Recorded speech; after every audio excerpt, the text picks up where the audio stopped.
HDB financial services 2007 में इस company की हुई थी शुरुआत और एचडीएफसी ग्रुप की ये कंपनी आज ज़्यादा डिटेल्स हम टॉप मैनेजमेंट से लेंगे ही कि कंपनी का कामकाज किस तरह का है। और आज दो खास मेहमान हमारे साथ कार्यक्रम में शामिल हो रहे हैं हमारे स्टूडियो में। मिस्टर जी रमेश जो कंपनी के एमडी हैं, सीईओ हैं, और आपने अन्नामलाई यूनिवर्सिटी से मैकेनिकल इंजीनियरिंग में बैचलर्स की डिग्री हासिल की है। 1999 से 2004 के बीच में आप एचडीएफसी बैंक में वाइस प्रेसिडेंट भी रहे हैं। बैंकिंग कंज्यूमर फाइनेंस का सर को 32 साल से ज़्यादा लंबा गहरा अनुभव है। और एक खास मेहमान है कंपनी के सीएफओ जय कुमार शाह साहब, जो जून 2021 से कंपनी के साथ हैं। आप चार्टर्ड अकाउंटेंट हैं, मुंबई यूनिवर्सिटी से आपने कॉमर्स में ग्रेजुएशन किया है। फाइनेंशियल और इन्वेस्टमेंट मैनेजमेंट का शाह साहब को भी 25-26 साल से ज़्यादा का लंबा गहरा अनुभव है। आप दोनों का बहुत बहुत स्वागत है। धन्यवाद स्टूडियो में आने के लिए, हमें समय देने के लिए। रमेश सर, आपके साथ शुरुआत करना चाहता हूँ। एचडीबी फाइनेंशियल, वैसे लोग नाम से जानते पहचानते हैं अच्छे से, एचडीएफसी ग्रुप का होने का एक ये बड़ा एडवांटेज भी है और आपका कामकाज भी। फिर भी जरा हमारे दर्शकों के लिए समझाएं कि एग्जैक्ट कंपनी का बिजनेस मॉडल क्या है, क्या करती है आपकी कंपनी। जैसे आपने बताया कि 2007 में हमने कंपनी शुरू किया और हम रिटेल लेंडिंग करते हैं। हम सिर्फ रिटेल लेंडिंग करते हैं। हमारा कस्टमर सेगमेंट हम जो बोलते हैं एस्पिरेशनल इंडिया, पूरे भारत में है हमारे कस्टमर्स। हमारे अभी 1170 शहरों में 1771 ब्रांचेस हैं एंड 19.2 मिलियन कस्टमर्स, वो हमारा कस्टमर बेस है। सब ग्रैनुलरली हमने ओरिजिनेट किया है। एक चीज़ है कि हमारा जो हम एचडीएफसी बैंक के सब्सिडरी हैं और एचडीएफसी बैंक से हमको कुछ लीड्स नहीं मिलता है। हमने जो भी बिज़नेस ओरिजिनेट किया है खुद ओरिजिनेट किया है। क्योंकि हमारा जो कस्टमर सेगमेंट है वो एचडीएफसी बैंक कस्टमर सेगमेंट से अलग डिस्टिंक्टली अलग कस्टमर सेगमेंट है। हमारे अभी 3 बड़े बिजनेसेस हैं विद जो हमारा प्रोडक्ट पोर्टफोलियो बड़ा है। हम प्रोडक्ट कंपनी नहीं है, हमारा कस्टमर कंपनी है, जहाँ पे हम एस्पिरेशनल इंडिया की जो भी उनका बिज़नेस का जो रिक्वायरमेंट हो या उनका पर्सनल रिक्वायरमेंट हो वो हम फुलफ़िल करने के लिए हमारा लक्ष्य रहा है। तो पहला बिज़नेस जो हमने 2008 में चालू किया उसको हम बोलते हैं एंटरप्राइज लेंडिंग, जहाँ पे हम व्यापारियों और ग्राहकों को हम लोन्स देते हैं। दूसरा बिज़नेस 2011 में चालू किया जो हम बोलते हैं एसेट फाइनेंस, जहाँ पे हम commercial vehicles, construction equipment and tractors, new and use, नए और पुराने दोनों का लोन देते हैं। कंज्यूमर फाइनेंस बिज़नेस हमने 2016 में चालू किया, जहाँ पे हम कार्स, 2 व्हीलर्स, मोबाइल फ़ोन, आपका घर में टेलीविज़न चाहिए उसके लिए भी लोन देते हैं। तो that's a product portfolio. 1771 branches, 1170 cities, 19.2 million customers. आपने एक बड़ी इंटरेस्टिंग चीज़ कही सर कि एचडीएफसी बैंक से आपका बिजनेस मॉडल अलग है। तो ये समझना ठीक है कि आप एचडीएफसी बैंक के साथ कॉम्पीट नहीं करते हैं, कॉम्प्लीमेंट करते हैं, कि जो बिजनेस एचडीएफसी बैंक नहीं करता है वो आप करते हैं, करेक्ट? तो आप देखिए, एचडीएफसी ग्रुप जो बहुत बड़ा फाइनेंशियल कॉन्ग्लोमरेट है इंडिया में, हमारा ये रहा है कि between HDFC bank and HDB हम एक ज़्यादातर इंडिया को कवर करें। That's been our thought process. Correct. हम एचडीएफसी बैंक से कॉम्पीट नहीं करते हैं। ठीक बात है। शाह साहब, 12,500 करोड़ का आपका इशू साइज है, राइट? उसमें 2,500 करोड़ फ्रेश इशू जो कंपनी में जाएगा। 10,000 करोड़ कौन एचडीएफसी बैंक बेच रहा है, कौन बेच रहा है, क्या उसके पीछे पर्पस क्या है? 2 पार्ट में आपको बताता हूँ। जो 10,000 करोड़ है, आज हमने आरबीआई ने हमारे लिए रेगुलेशन निकाला था, हमको अपर लेयर एनबीएफसी में बनाया है 2022 में, और उन्होंने बोला लिस्ट करना है 2025 तक, राइट। और वो जब लिस्ट करते हैं कंपनी कोई भी, तो प्रमोटर शेयर होल्डिंग 75% तक नीचे जाना चाहिए, राइट। आज 10,000 करोड़ का जो एचडीएफसी बैंक ओएफएस कर रहा है या शेयर्स बेच रहा है, उससे एचडीएफसी बैंक का शेयर होल्डिंग पूरा minimum public share holding compliance meet कर जाएगा। 74% के आसपास 74.19 आ जाएगा। That is one. सेकंड, जो 2,500 करोड़ हमने दिया है, आज हमने लास्ट कैपिटल रेज किया था 8 साल पहले। आज हम वापस आए कैपिटल रेज करने, तभी 30,000 करोड़ का बैलेंस शीट था, आज 1,08,000 करोड़ का बैलेंस शीट है। ये जो 2,500 करोड़ रेस कर रहे हैं वो कंपनी के कैपिटल बढ़ाने के लिए और ग्रोथ के लिए रेस कर रहे हैं। नहीं, लेकिन इवेंचुअली क्या है, एचडीएफसी बैंक को शेयर होल्डिंग और 20% तक लाने की जरूरत है? ऐसा कोई रूल नहीं है क्या? वैसा लाना पड़ेगा ग्रेजुअली करके?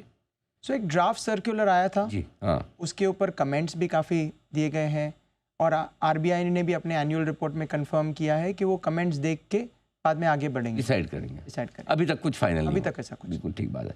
अच्छा सर, एक चीज़ है कि जो आपके बिजनेस मॉडल को लेकर आपने 3 अलग अलग वर्टिकल्स बताए हैं, तो जो वर्टिकल लास्ट में आपने 2016 में शुरू किया है पर्सनल फाइनेंस से, अनसिक्योर्ड लोन से, ये कितना बड़ा है? और यहाँ पे चूँकि थोड़ी सी रिस्क ज़्यादा रहती है और मैं देख भी रहा था आपके एनपीए थोड़े से बढ़कर आए हैं, तो इस बिज़नेस को लेकर किस तरह का आउटलुक है आपका, वो ज़रा समझाइए।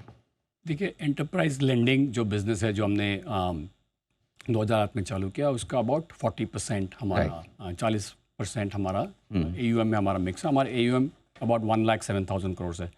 सो we are a scale large company and asset finance is about 39%, correct, 38-39%, and consumer finance अभी 23% है। जो बिजनेस में 2016 में चालू किया उसका अभी 23% कंट्रीब्यूशन है। आप हमारे अगर जोग्राफिक डिस्ट्रीब्यूशन देखेंगे तो हम पूरे भारत में हमारे ब्रांचेस हैं, हमारा कोई जोग्राफिक डिस्ट्रीब्यूशन नहीं है। 16% of our distribution in east, about 30% हमारा डिस्ट्रीब्यूशन नॉर्थ में है, और west and south about in the 20s। So जब आप हमारा इंडिया मैप में हमारा ब्रांचेस देखेंगे तो आपको ये दिखेगा कि हम truly mirror of India, that's been our. So geographic distribution नहीं है। प्रोडक्ट भी हमारे लार्ज रेंज है। एज सेड, हमारा ये मकसद रहा है कि जो भी एस्पिरेशनल इंडिया को क्रेडिट रिक्वायरमेंट्स चाहिए, how do we fulfil it in the most effective manner. So as a company we think about हमारा बिजनेस है रिस्क मैनेजमेंट। रिस्क कम से कम रिस्क में ज़्यादा से ज़्यादा हमारा बिजनेस होना चाहिए, दैट्स द थॉट प्रोसेस। सो हमारा प्रोडक्ट डिस्ट्रीब्यूशन अच्छा है, जोग्राफिक डिस्ट्रीब्यूशन अच्छा है, और कस्टमर डिस्ट्रीब्यूशन भी अच्छा है। 19 million customers, average loan size आप देखेंगे at the book level 1,07,000 crore AUM, 19 million मतलब 1,65,000 करोड़, 1,65,000 रुपीज़ का AUM है। Top 20 customers, less than 0.34% of AUM, वो ग्रैनुलर बुक, डाइवर्सिफाइड है। तो पूरा डाइवर्सिफाइड है। So in terms of risk what we think is that, देखिए लेंडिंग बिजनेस में थोड़ा रिस्क तो रहेगा, but it has be balanced and well controlled, and we balance it and control it by diversification of a book by geography, customer and products. That's our thought process. Ramesh sir, एक valuation पर आपसे राय लेना चाहता हूँ। वैसे तो आपकी company का जो IPO आपने तय किया है 740 लोगों को अच्छा लग रहा है, लेकिन प्राइवेट मार्केट में HDB का नाम इतना है कि शायद लोग बताते हैं 1100-1200 रुपये तक भी ट्रेड हुआ है, तो उनको लग रहा है कि इतना डीप डिस्काउंट पर IPO क्यों?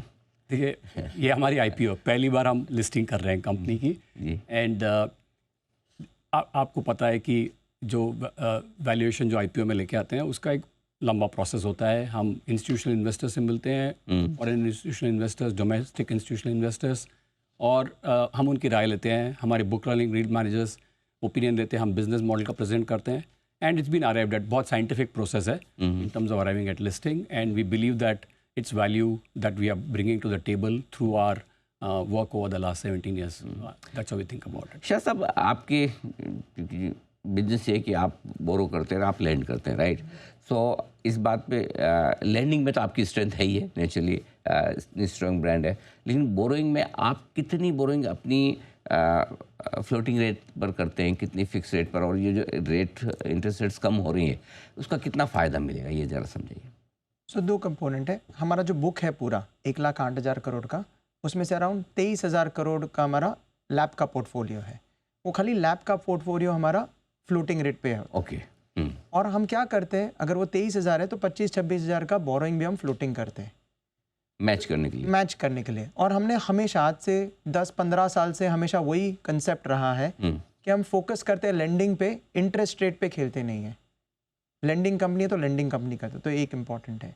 दूसरा, रेट का बेनिफिट, हमारा ज़्यादातर पूरा लोन बुक जो फ्लोटिंग है वो EBLR लिंक्ड है, यानी या तो टी-बिल पे है या तो रीपो पे है।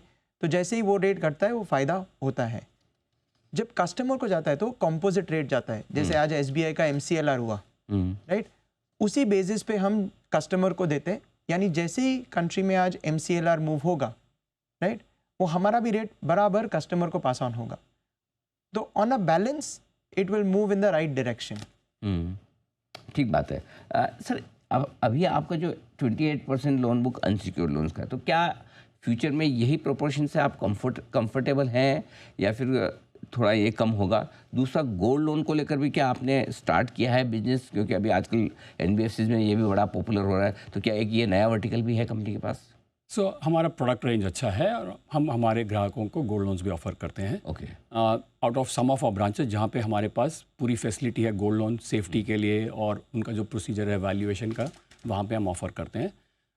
सो जो नया सर्कुलर आया है उससे हमें we are very happy with that क्योंकि उसमें एक लेवल प्लेइंग फील्ड आता है लेंडर्स के बीच। Correct. In terms of unsecured 2008 जब हमने लेंडिंग बिजनेस चालू किया तब से हम अनसिक्योर्ड लेंडिंग कर रहे हैं। It's a business that we understand very well. हमारा अच्छा प्रोसेस है। देखिए हमारा जो प्रेजेंस है 1170 सिटीज़ में, बट देश में हम ये सोचते हैं कि एक एक मार्केट की क्या रिक्वायरमेंट है, क्योंकि देश होमोजेनस नहीं है, हेट्रोजेनस है। तो हमारा प्रोडक्ट प्रोग्राम, क्रेडिट प्रोग्राम जो लोकल मार्केट की रिक्वायरमेंट है उस तरह से हमारी डिज़ाइन होती है। So we are able to make any changes to our policy quite quickly to enable us to take care of our requirements. In terms of unsecured, secured, देखिए ये 75, 25, 70, 30 रेंज में रहा है. Of unsecured being in the 25 to 30% range, we are very comfortable with that range. बिल्कुल perfect sir. तो कल आपका IPO खुल रहा है, आज एंकर बुक भी बनने वाली है। लीड मैनेजर में भी ढेर सारे नाम मैं देख रहा हूँ। उम्मीद करता हूँ एंकर बुक में भी बड़े इंटरेस्टिंग और अच्छे नाम होंगे भी। एचडीबी की आपकी तो जो विरासत है एचडीएफसी ग्रुप की वो डेफिनेटली बहुत पॉजिटिव है। बहुत बहुत धन्यवाद सर, आपने समय दिया और स्टूडियो में आप आए। आपके ग्राहकों को और आपको सबको शुभकामनाएं मेरी तरफ से। सर आपको भी बहुत बहुत शुभकामनाएं आपके आईपीओ के लिए। उम्मीद करते हैं कि आपके आईपीओ को बहुत अच्छा और मजबूत रेस्पॉन्स मिले। आपसे फिर जल्द मुलाकात होगी और कल सुबह हम इस आईपीओ पर बातचीत करेंगे कि क्या इस आईपीओ में पैसा लगाया जाए या नहीं। इस पर होगी हमारी कल राय। देखते हैं और क्या कुछ एक्शन बनता है।